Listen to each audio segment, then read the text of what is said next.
Just a quick heads up, I don't mince words with my videos, and I'm talking about a web series that features extreme gore, violence against children, sexual assault, torture, and bestiality. You know what you can handle.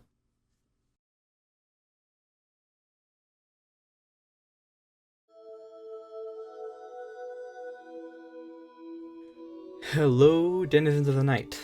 Welcome to Carnophage. I am Ignacio Dalis, and I will always be the first to call myself an angsty edgelord.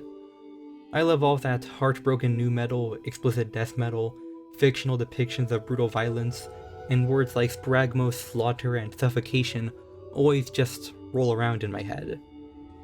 I have my limits. I have a lot of respect for the Terrifier films, but there are some movies that are more extreme and do get me a little queasy.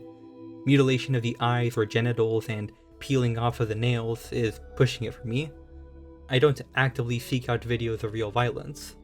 Borowska's shocking content demands to be taken seriously, and while the tone helps, the plot doesn't. I don't know what went through the minds of Chris Barnes when he wrote the lyrics for Necropedophile, or George Fisher when he wrote Raped by the Beast, and I kind of don't want to.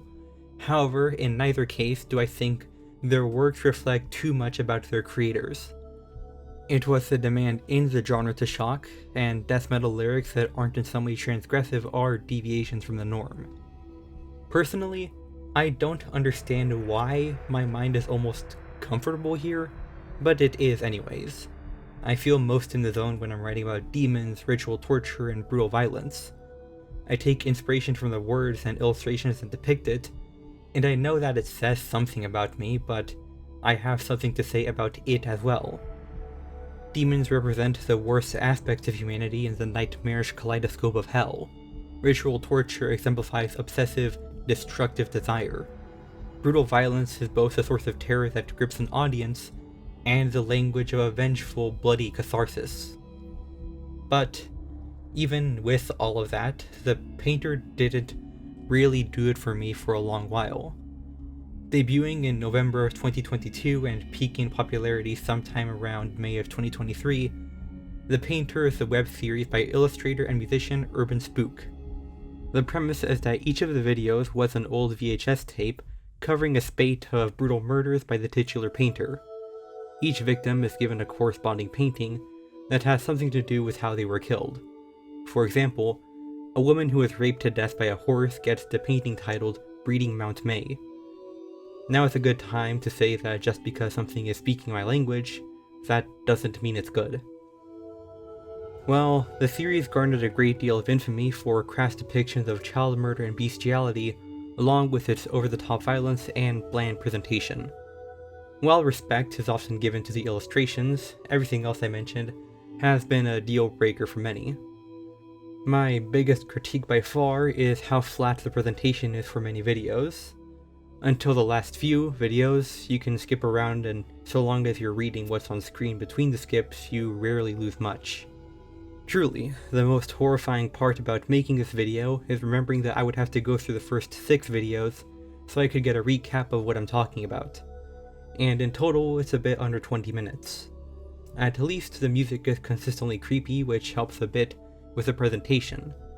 Even then, I would have to take my little intermissions to go look at art of, I don't know, or Arkham Knight videos. More important than engaging stuff, really. Also, on the first round of watching these videos back in 2024, it was with my sister, and we had perhaps a bit more fun than was intended with the series. While some pieces of horror media might be enjoyed with someone else to share the burden of fear, this series is unfortunately very easy to riff on. As one individual said in the comments for the very first video, the victim had 142 bones shoved in their esophagus. A painting was found nearby titled Bones Johnson. Additionally, the descriptions of the violence are sometimes a little odd. For a quick example, in Faces we have a woman who was drowned and stabbed 27 times in the taint. It then follows this bit by saying that she was alive during the stabbing. It's as if the second quote is supposed to make the detail more shocking, but it feels so narratively framed that it takes me out of the experience. This balance is so delicate that in the Walls, I think that saying a brick was violently shoved down a young girl's throat oversteps this line when saying a clay brick had been shoved down her throat is precise, matter-of-fact, and still brutal. Otherwise, it shows its hand too early for the viewer to buy into the video. This series ends up doing that a lot, however this trick is occasionally done a little better. In the same video, we get a man whose face was torn off and wrists were slit. This quote is then followed by saying that an autopsy revealed that the man had been alive for several days without a face. Now the cause and circumstances of death feel a little more clinical, a little more believable. As for the more overarching elements, there's almost a little game to play for viewers by matching the paintings of undiscovered victims with victims who aren't discovered alongside their paintings. I love Seven, I enjoyed LA Noire, but this series is kind of playing the game for me. It spells out a bit too much for me to engage with the series in that way, but it does have its moments. One thing that I think could have helped the series a lot in this regard might be having an on-screen timeline for events. They are fictional and somewhat small scale, so it doesn't matter where you put them so long as videotape were still in common use around that time. Since I am talking about the early series, I should throw in a bit of praise that I have only put into words on a rewatch. Whenever Urban Spook flexes a muscle in how the videos are presented, they can kind of freak me out. Again, for some early examples, in Faces we get a trio of pictures which are meant to be photographs instead of paintings. When these are displayed, it's synced up to a part of the background music to set up a subtle jump scare. This trick is generally pulled with moving pictures or strong deviations from the typical painting style, but it's enough to get me when I'm researching at 5 AM like a big fool with too much time on my hands. This does have its limits though, such as whenever photographs are part of the video which are clearly illustrations. I think this is more of a limitation than a flaw, but it's a rough bump for some. If you couldn't tell, I'm kind of laying out my critical analysis in chronological order. That's why I've been talking so much about Faces, and that also means it's time for me to talk about Fuckboy Cory. I'm going to be completely honest when I say that I don't feel one way or another about how the series handles the brutal deaths of two fictional children. I think that using the associated illustration for a shirt design is kind of questionable, but that one isn't sold anymore. To the video itself, it suffers the same problem I mentioned earlier, in that it comes off as unsubtle to the point of breaking my suspension of disbelief. Strangely enough, I think my lack of care for the subject is more indicative of a flaw than any strong emotional reaction. I want to feel something, I want to at least think about it when I'm done with the video, but I really don't. It's shock content that isn't actually all that shocking, and I know that between the Google Slides presentation and the almost exclusive use of illustration in these early episodes, the series has a presentation that's limited by resources. But I want to give some examples to demonstrate that this can be done better. In Terrifier 3, there are two significant scenes that feature child deaths. In the first one, we have a nuclear family type of household on Christmas night who become the victims of a home invasion by our antagonist, Art the Clown. The daughter sees the killer clown go into the room of her brother, where he is chopped up off screen. This choice was a matter of taste on the director's part, and we don't even hear any screaming, just the heavy, wet sounds of the axe flying into a human body.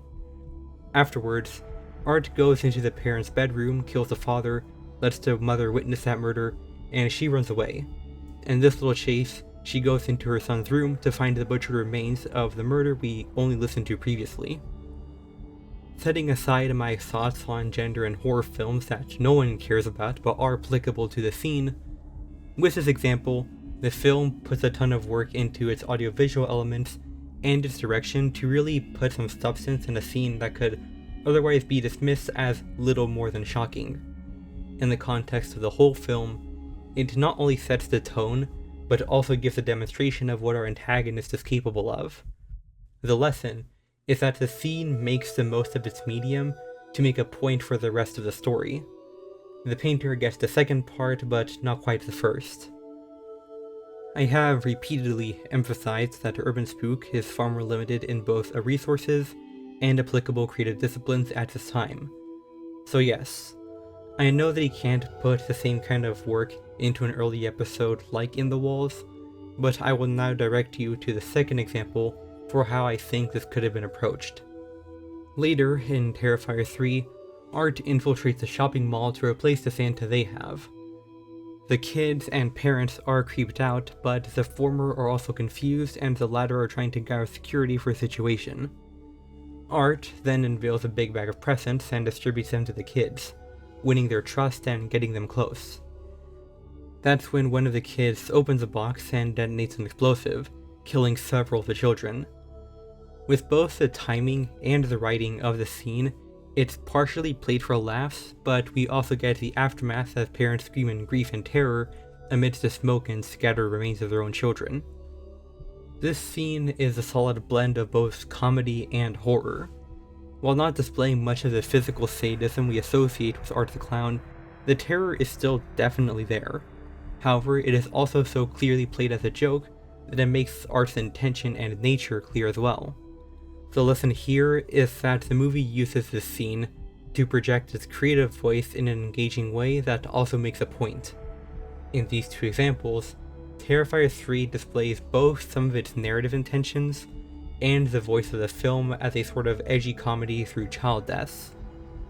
With all of this information, I believe that if In the Walls was laid out better, and some small details were adjusted, the graphic depths would have landed a little better. To keep in mind the limitations of how the story is being told, I will only change how the medium is being used here. No voice acting, no animation, none of that. I also know that some people unconditionally object to the depiction of X, Y, or Z in any piece of media. I'm not doing anything here with them in mind. I don't want to be in the habit of telling independent creators how they can do better in their own projects, but bear with me in this demonstration of what I'll call In the Walls 2.0. We open with the story of Corey going into the cabin and mention that the camera is missing. This was the subject of a previous investigation that didn't go anywhere, as the person who attacked Corey ditched the cabin, but she did leave some mark on the boy. The design of the mark doesn't matter, but it shows more intention than some bruising. A week later, both Corey and Margaret Beck go missing. 5 days later, the amalgam thing is found in the factory, and then we can lay on the details. Here we also find that the killer returned the camera, so to speak, and we end the video with what was on it. For the whole video, we do not give the ages of Corey or Margaret Beck. They are obviously children, and the series rarely gives out ages in the first place. This is a way in which the series' intention to shock is just a bit too clear for me. In this new arrangement, there is a bit of room for the audience to feel dread for what is about to happen. Corey was doomed from the moment he was caught in the cabin, and was entirely at the killer's mercy. The mark is literally a mark for death, but given how elaborate the kill ultimately is, it might indicate that the killer also wanted to have something specific in store for Corey and would come back for him later. This can say something about our killers, but more importantly, it reinforces that they are unrelenting predators. By doing this here, it would make certain events in Witness and Hell almost foreshadowed, and make the viewers feel like fools for thinking that anyone could simply get away from these killers. To some viewers, it might even make them feel just a little bit more vulnerable. The biggest problem I have with my own arrangement is that this mark might be something that would never come up again, and people would reasonably complain about that, but fixing that would require a more complete overhaul of the series, which I'm not going to do here. Now, that was all a very drawn out way to talk about In the Walls, but the next few videos aren't very interesting. Some poor guy gets encased in a hot, sticky mound of cum, a private investigator working with the police gets turned into Tung Tung Sahur, but not before writing a big 2 on a wall with his own blood, revealing that there are 2 killers. I make fun of that second death a lot and the associated portrait, but it seems that Urban Spook actually kind of took this one on the chin. In Witness, which is surprisingly restrained compared to many of the other videos, a trio is attacked with one person left alive, the titular witness. She's named Tina Rosenberg and she'll be relevant later. There's also the subtle detail of rushed paintings which gives away that the killers make them almost directly after the homicides. It's not very substantial, but I respect the subtlety there. In Pigs, a family is killed quite brutally, most infamously with a woman getting raped to death by a horse, which is the kind of thing I just have to roll with, I guess. It feels like something I should say something about after writing and saying that so much about the, fuckboy Corey, but I've got nothing. If you want to find someone who can rewrite this into something more satisfying, you're not gonna find him here. Really, this episode shows off a lot of good paintings, plus one is made for Tina, who is acknowledged as a witness. Evidently, the killers are paying attention to that situation. This video also ends with some footage recovered from a videotape, which reveals the appearance of the second killer, I think.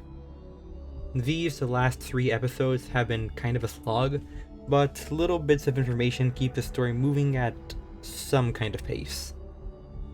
Family does have some of that loaded language I've spoken enough of already, but also some of the victims from this video match the paintings from Pigs. We also get some detailed crime scene graphics, which is one of the first strong steps into giving the series an identity beyond its subject matter. Another step forward in this direction is a 911 call by a victim who has locked themselves in a bathroom. The call has both strong voice acting and audio design, which gives a whole new dimension to murders that were previously only described to us, and represented through paintings that typically abstracted their subject. Meat is perhaps by far the most extreme video, with the murders in the first half. One guy gets his face sanded off, and another is stabbed hundreds of times across his body before getting penetrated in these newly created orifices. I'm pretty sure the killers also raped the first guy's pet cat, but I'm in that headspace I mentioned in Pigs where I don't fucking know, dude. The actual scariest part of the video is when one of the killers shows up in animation form, which freaked me the hell out the first time I saw it. Not even in a jump scare kind of way, the movement and blend of animation and live action is just kind of unsettling for me. I also made the mistake of watching the video sped up, so the movement seemed even more unnatural. Hell is my personal favorite video, and was considered the series finale for the longest time. In this video, an anonymous phone call gives away the location of the killer's final hideout, a derelict factory which the police investigate. This investigation shows off new paintings, some of which I consider the best so far, in what I believe is 3D animation through body cam footage. It's genuinely very impressive, and by putting a mosaic over the corpses in the footage, it lets the art stand on its own. We also get a few diagrams to explain the more complicated murders. Something I neglected to mention earlier but becomes far more relevant now is that for Tina Rosenberg's interview, in which she talks about how she survived her encounter with the killers, Urban Spook uses a clip from an old shockumentary called Empire of Madness, also known as and credited as True Gore 2. This clip, which is cropped to hide the original subtitles, is played in this video once it is discovered that the killers had written a part of what she said in the interview obsessively. The police send one Nathan Cole to go check on Tina and find that the killers have already broken into her home. Tina's mother, whom she was staying with, is murdered, and the killers were in the process of torturing Tina. The officer unceremoniously blasts one of the killers and detains the other. There's this whole particularly striking sequence in the end as Tina is rendered both blind and deaf by her torture. Unaware that she was being rescued, she screams into the end of the video. This is actually foreshadowed with her painting in which her eyes are blacked out. We also learned that the 2 killers were one Mona Lanius and police officer Bill Collins. The former is the one we've seen the most of, but Bill is the character who went missing in the second episode, and this reveal was actually foreshadowed in Pigs through a Morse code message translating to "I am Bill Collins." Finding him here reveals that he killed his own family and was probably a big reason why it took a while for them to get caught. Collins had some experience with the cops and could work around them. There is the line that the cops aren't sure of why they found his DNA with the rest of his dead family, but I'm pretty sure he just chucked his face into the mix. Last thing I'll say about this episode is that Nathan Cole got a bit of a Giga Chad reputation for his actions here, and it's become an in-joke for the community around the series. Seriously, I guess hats off to Nathan Cole. 14 months after the release of Hell, an epilogue dropped, which was titled The Painter, and this is what prompted me to make this video. The first part is a mix of just talking about the aftermath and a few clips that don't make much sense at the moment. Through a news report, we find out that the series has taken place in Louisiana the whole time. That's not relevant, but I found it interesting. Anyways, Mona Lanius leads the cops to the locations of several victims and gives an interview where she talks about her upbringing and why she committed the murders. I ended up liking the interview a lot more than I expected, as Mona is given a somewhat believable personality with her actions in mind. She's immensely crass and somewhat aloof. You can definitely imagine her giving the paintings the names we hear, and her voice acting is alright. Mona was an incest child who was dumped in an orphanage where she met Bill Collins. They were a fucked up pair and kept sporadic contact into adulthood before starting their killing spree. As for the motive, Urban Spook implements something that's potentially very dangerous for the entire story. However, the details are vague enough that we can go in various directions, some more appropriate to the story than others. Mona reveals that there was some sonic machine beneath the orphanage she was raised in that created a tulpa of sorts, which she calls the Red Man. This machine seemed to also have affected Collins, however, he seems to be unique and most people are simply unaffected. The Red Man only provides names and faces for future victims, and guides the creation of the paintings. Mona and Bill were simply happy to go along with it. Additionally, this machine also creates statues to amplify its effects, which doesn't mean much at the moment, but we did see some strange looking statues in one of the interrupting clips. Now, to just wrap up the interview, Mona talks about how she tried to smuggle a grenade into her court hearing through her vagina, and how this plot was foiled after security tried to sexually assault her. She was tried in absentia and sentenced to death, which doesn't concern Mona, but she does give an ominous warning that things will soon get worse. Just like Collins, she gets an unceremonious death as she is stabbed to death the day after the interview. The second part of the video is the bleak ending we probably should have seen coming as paintings begin to appear across the nation, all of which are titled in the same handwriting as Mona Lanius. This sudden appearance of paintings has also coincided with the rise of missing people. We get a compilation of these newly discovered paintings with the music from brutal death metal band Putrilence. It's almost like a credits roll, but with paintings instead of people who contributed, and I kind of appreciate getting this moment to just focus on the paintings while leaving the implied narratives more or less in the air. This series has firmly established that there is at least a victim for every painting, so we just understand that there are several more brutal murders left to our imagination. Some of these paintings are so consumed by video distortion that it's almost entirely our imagination at work. The very last painting, however, is an actually substantial plot twist. It's the self-portrait from the very first video, but now we can see more of the subject's body, and with the context from the interview, it's now clear that the portrait was never of Mona Lanius. It was the Red Man that had been with her the entire time. To just focus on the whole Red Man deal, I feel conflicted as the lack of supernatural elements has been part of the whole series' appeal for me. I talked about Seven before. That's a movie that features murders on par with what we see here, and to oversimplify, that's all driven by pride and grandiosity. I kinda thought that's what we're getting here, and the machine complicates that.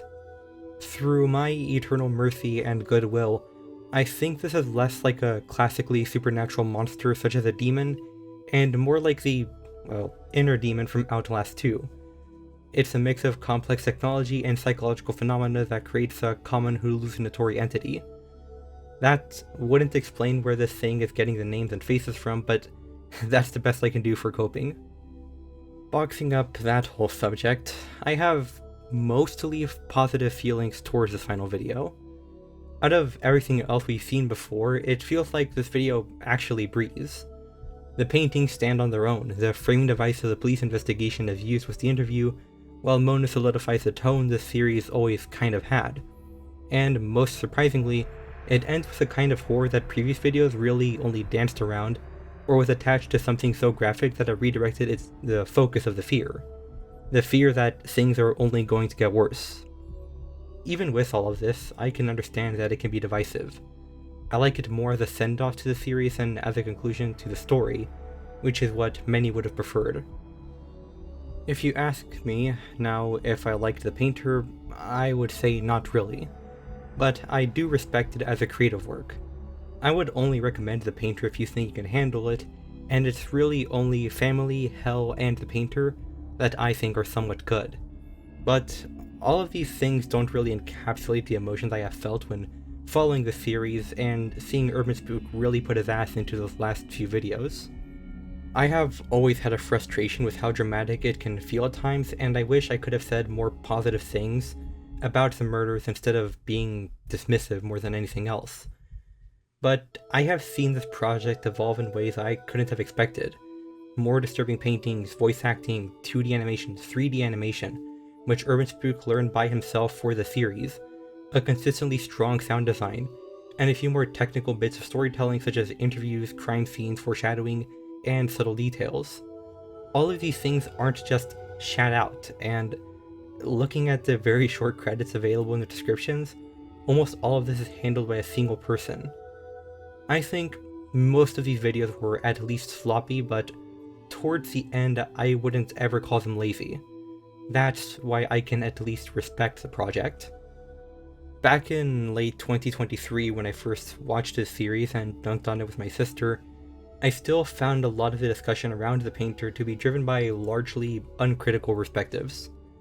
One artist and video essayist going by Postura in regards to Urban Spook said, "We need to stop praising series that rely entirely on shock value to carry their horror, and not only is that just lazy, but in my opinion, it also encourages other creators to attempt to make similar works to it, which leads to more lazy and distasteful projects being created." On an unrelated note, one of his most recent videos is praising the first Terrifier movie.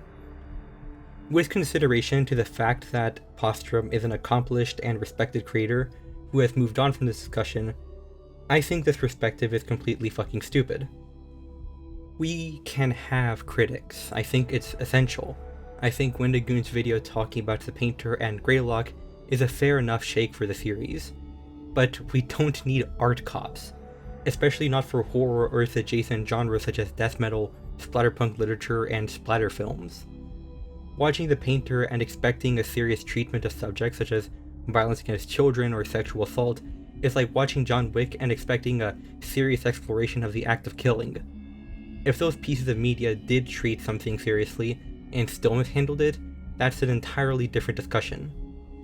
When things within the death metal, splatterpunk, and splatter genres are bad, it's not often because of the subject matter or even how the subject is handled, and the same can be said about the very flawed Painter series. I do believe that there are serious ethical lines in what an artist should be able to create or publish, such as media that is exploitative, non-consensually created, and deliberately dishonest or harmful. But this idea that we have to quote-unquote stop praising less serious works because someone else might make something that you won't like is, once again, stupid. I don't care if people like or dislike something like The Painter, so long as they are truly aware of what it is and have drawn their own conclusions based on that. In fact, I think most of the hate mob back in 2023 and 2024 are entirely justified in their opinions. Even with my contempt for the reactionary backlash towards Urban Spook, I will say that his response was immature and he seems to regret it, even if I think he was kind of right about Postura. It was a reasonable crash out, but not a justified one. It's also telling that he has left Twitter entirely, and that might be for the best. Quite frankly, if several thousand people popped out to tell someone that whatever big project they were working on was some kind of poison for a greater community, chances are they wouldn't take it very well either. All of these events are in the past, but its reputation really isn't, and I don't feel like I can talk about the series without mentioning it. I can't change that reputation with this video or this platform, but I can at least try to thoroughly look at this project and give it a fair look. In summary, most of The Painter demonstrates skill in everything but storytelling. even when it's definitely trying to tell one. When it is good, it's in fleeting moments where every talent comes together to support it. Even with there being episodes I consider good, there's a wide gulf between them and the comparatively dull rest of the series. Fortunately, all of the best videos are towards the end of the series, which means that if Urban Spook wants to try his hand at making another web series, it will likely have a much stronger start than The Painter had. The project as a whole displays both evolution and remarkable perseverance given its reputation, which I see as largely unfair and coming from outsiders to this kind of extreme horror. I do look forward to whatever comes next from Urban Spook, but if numerical ratings matter to you at all, I'll say this web series is a 6 out of 10. With all of that out of the way, thank you for watching. You can subscribe for more nonsense on the spooky to strange spectrum, or follow my Blue Sky for irregular updates on videos, unrelated projects, and misadventures. I have been Ignacio Vitaliz, and I hope you have a good, non-homicidal rest of your day.